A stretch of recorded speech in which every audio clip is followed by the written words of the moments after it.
Okay, good morning everybody and welcome to Creative Mornings with the theme Beyond. The reason I'm here is because I got inspired by Jasper. He asked me, actually through you, do you want to speak, do you want to inspire? And I said yes, because when it's about inspiring, you can ask me, you put a dime in me and I will talk for hours. But today we unfortunately just have 20 minutes to talk. So she will shut me up when the 20 minutes are gone. But if you want to discuss anything more afterwards, just ask me or mail me or whatever if I'm gone, because I love to inspire, and I was inspired too, so that's the way it works in creativity. Well, I'm going to push this button. I'm not going to talk about all the slides. It's just that it's on the back of me as a sort of creative impression of my work, my interpretation of photography, the way I work, the way I feel making the pictures.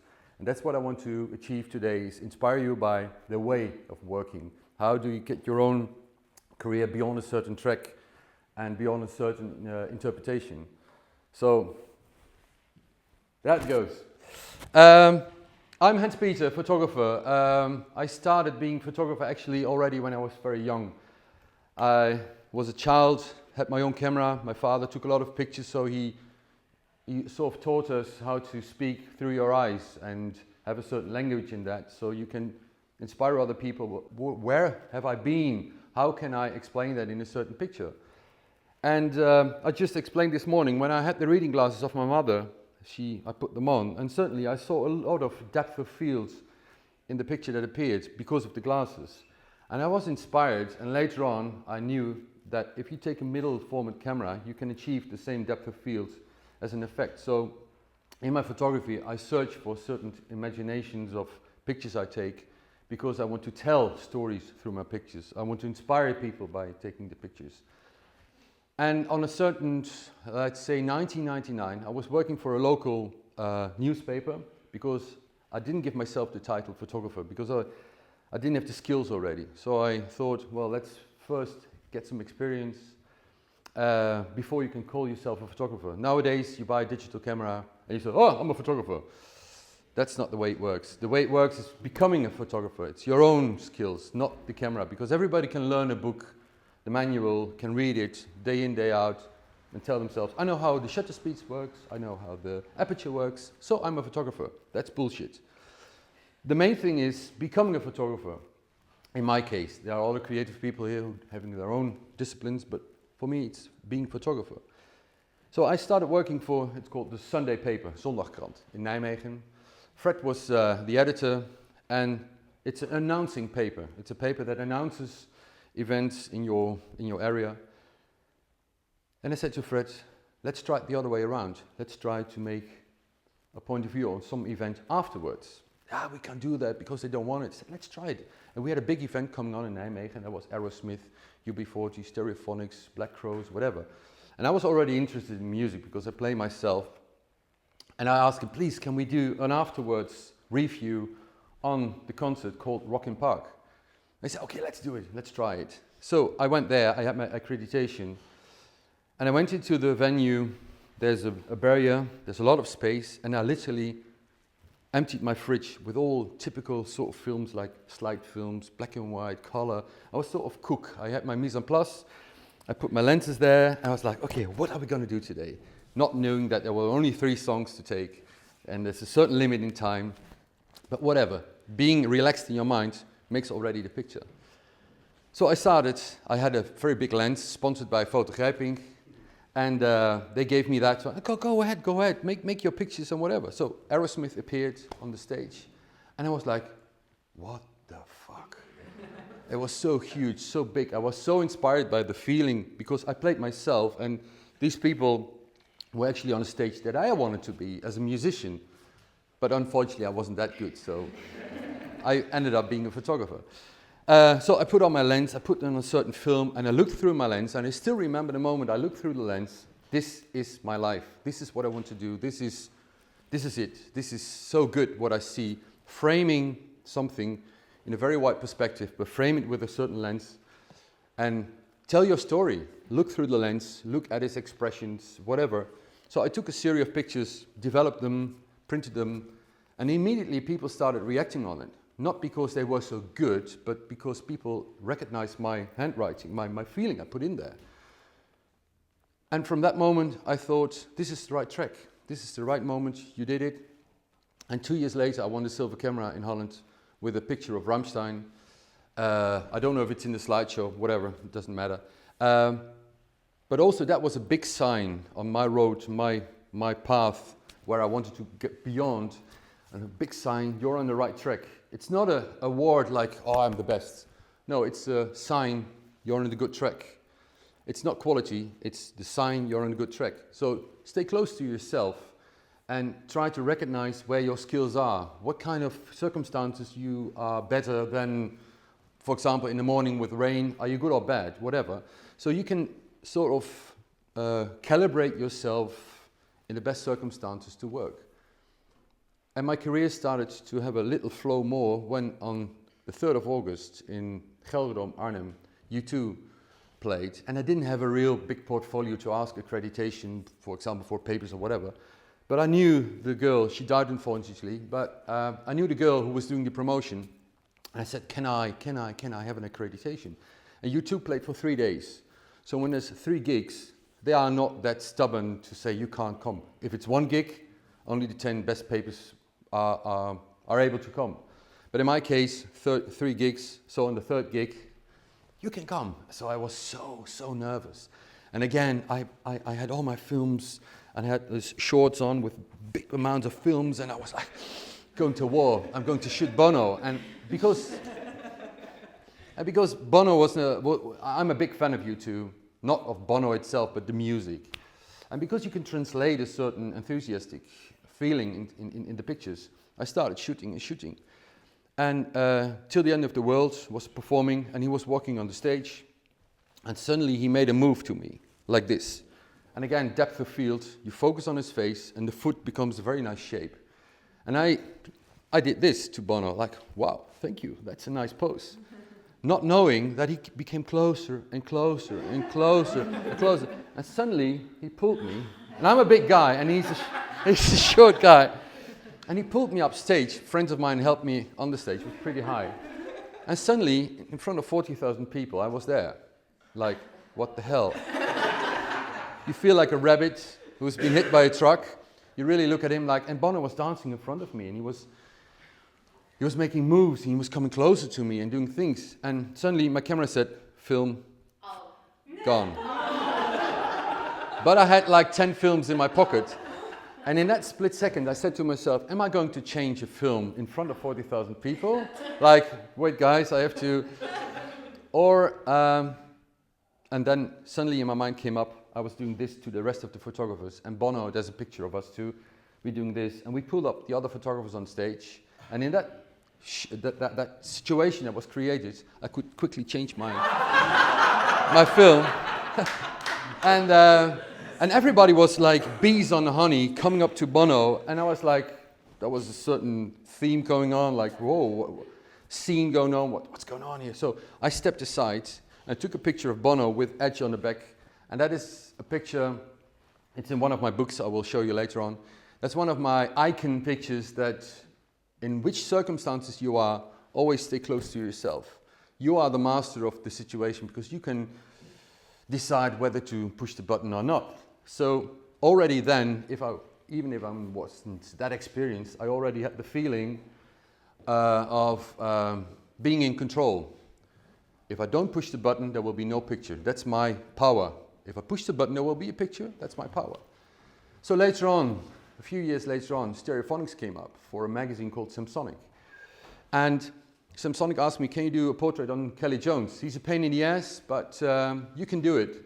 And I said, don't bother me with your feeling about somebody else. He's a pain in the ass, because I do work now for 13 years with him, and he isn't anything but a pain in the ass. He's a lovely person. So I approached him, white, like how you say that in English, blank, and I approached him very pure, and he liked it. He liked it a lot.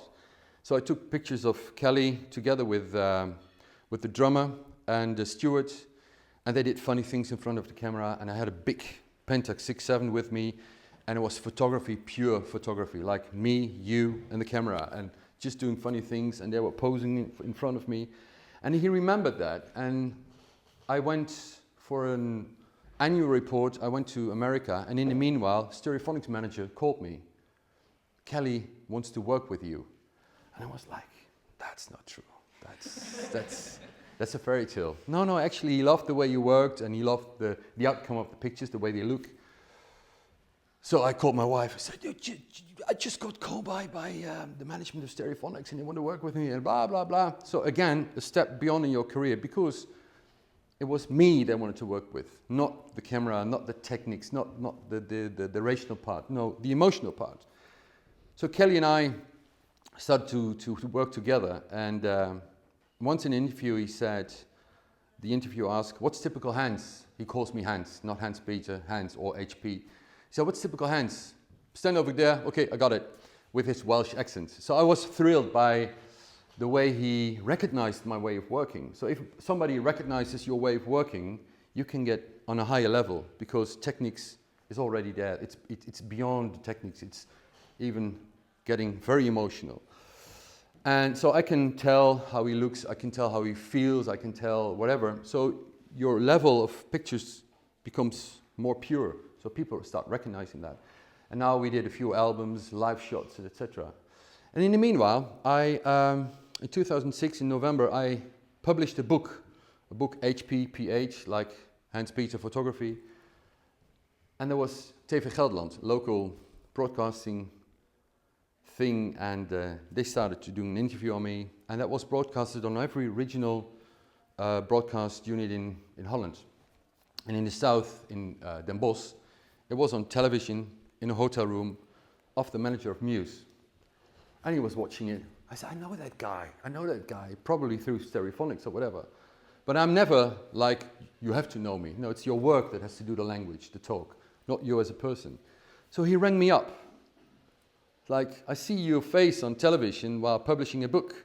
The guys love your work. Would you like to come over tonight to the Brabanthalle to do a Muse gig? And again, I was like, on my Nokia 6301, I was like, can't be real. But it was real, I said, can I take my wife? Sure, take your wife, whatever. I ran up to the Brabanthalle, and I ran up to Sahori. She was doing publishing, the PR. And normally you go through the record company, ask your accreditation, and she's on a list like, are you on a list? Yes, okay, you got your tags, whatever. But I was invited by the band. So I was making an enormous move, like everybody was like that. I was like, guys. But there's one thing, always communicate with people in the business. It's very, very important. So I walked up to her, I said, unfortunately, I don't have anything on me, but the band invited me. And she said, okay, who are you? I said, I introduced myself.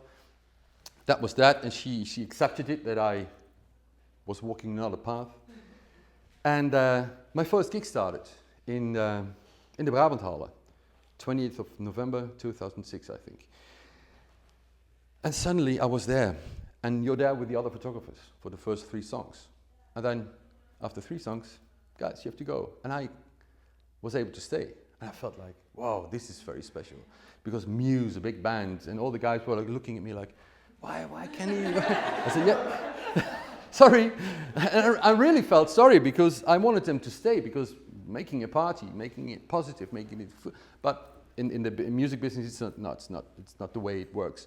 So they left, and I did my thing. I did pictures, and a month later I did Antwerpen. And the next summer, spring, summer, Pink Pop. Muse was appearing on Pink Pop. And after the gig of Pink Pop, I was doing the live gig on for 3FM, covering it for 3FM, and I was backstage having a coffee with Alex, the manager, Alex Wall. And Alex said, Hans, come, we have to discuss something. And I was like, what's this? What's this? He said, yes, we want you to do Wembley for us. And again, it was like, I started having it warm and whatever. I felt so excited, like, Wembley, that's something huge. 90,000 people, 2 nights, and 1 night of rehearsing. That's 3 days Muse, covering it all and being part of the team. That was something amazing, and a feeling that I still remember today. And I went to London, and I went to Wembley, and I did my thing.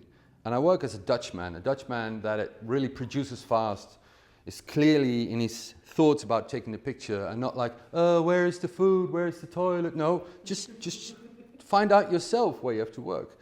And they really loved that. They really loved my independent feeling I created. And the next morning, the pictures are here already now. Because you're in a mood, you're in a feeling, you want to translate the pictures you took the night before, you want to translate it immediately into the feeling you had. So I put on my iPhone with I don't know which movie on it, just to calibrate your eyes into the right colors, and I started working on the pictures. I was in a hotel, in front of me was a Starbucks, and I still remember it so clearly. And the next morning I went to the Wembley Stadium, and at 3 o'clock p.m. I showed the pictures to the management. I said, this is night 1. I said, holy shit, that's fast. They said, yeah, because, how do you say it? I know in the Dutch saying, when the iron is hot, you blah, blah, blah, but probably that's not English. But whatever, you know what I mean.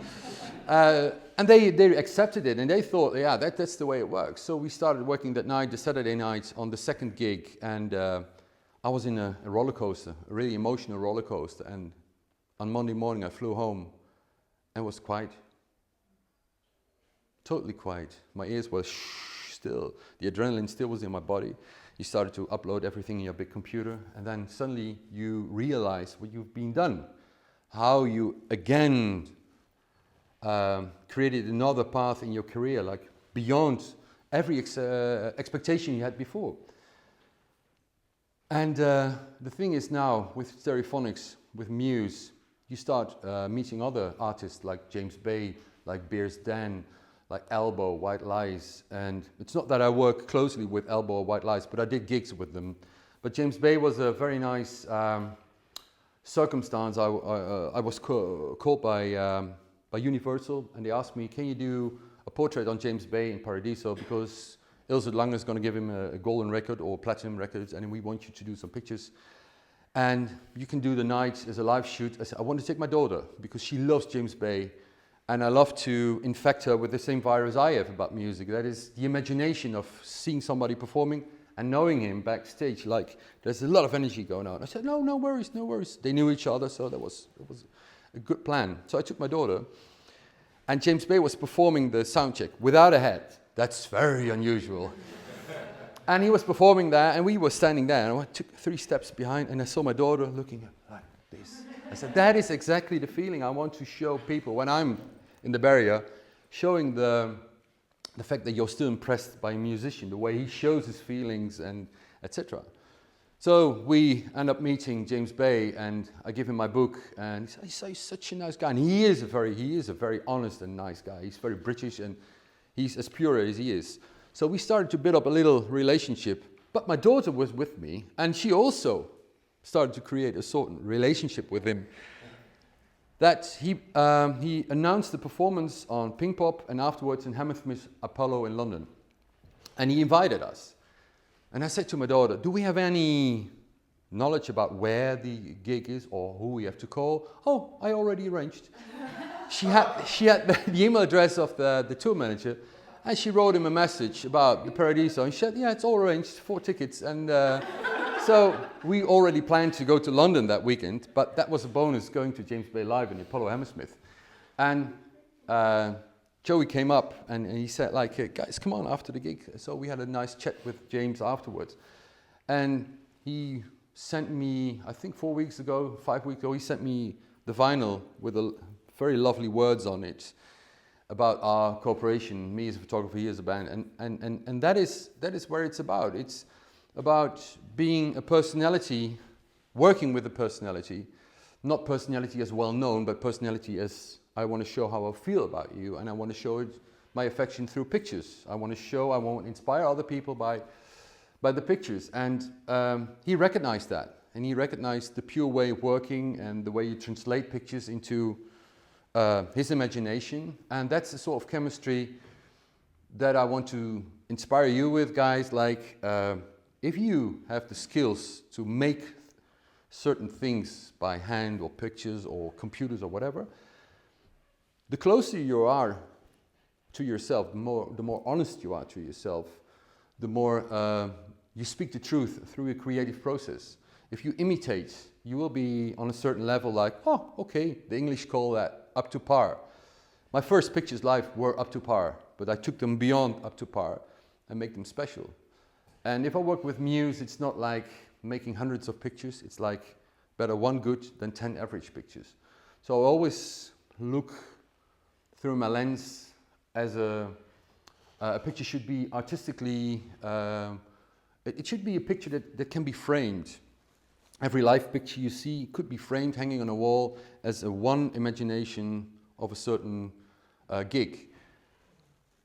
But if you make 10 pictures like this, 10 times him in certain circumstances, the pictures get less value. And so better one strong picture than 10 like, whoa, yeah, oh, that's good, oh yeah. And fans love your pictures because their idol is on the picture, so they're not really they inspire me because I want to show them, but they are not the, how you say that in English, they are not the, who can help me out? Yeah, exactly. So being in the barrier, you talk with the fans, and backstage you talk with the band. So if you're in the barrier, you see the band backstage being nervous for the gig. And in the barriers, you see the fans getting nervous because the band will come on. And I'm right in between. And how beautiful it is to take pictures for both parties. And that's a big inspiration for making your life as a photographer. And the thing I want to say is the closer you get to yourself is very, very, very, maybe I call it hard, but it's a lovely path, is knowing yourself. Knowing yourself as a person. If you are in front of me, you send your emotion to me, and if I know myself, I can recognize that, I can read that, literally, especially in portrait, just like that. Especially in portrait context, you read the person, and the way of reading the person is based on your own reference. You have a certain rucksack with a lot of information you put in there in your 20, 30, 40, 50 years of experience. And that interpretation is based on your own truth. And that truth is only your truth. It's not the truth. If I look at you, there's a certain emotion coming up to me, like, I think you are like this or like that. That's my truth. So always talk about it like it's here, not like the truth. Because then I push her in a certain corner where she might not feel comfortable. So as long as you keep talking about it as a transparent thing, she will react on it because she doesn't feel threatened. And she talks about it and she gives answers. And as long as the communication is going on, it can be a band, it can be a person, it can be a building, but buildings don't talk, but the designer talks to you because that's his work. There's transparency. So you can quickly work on a much higher skill. You get it beyond the average interpretation.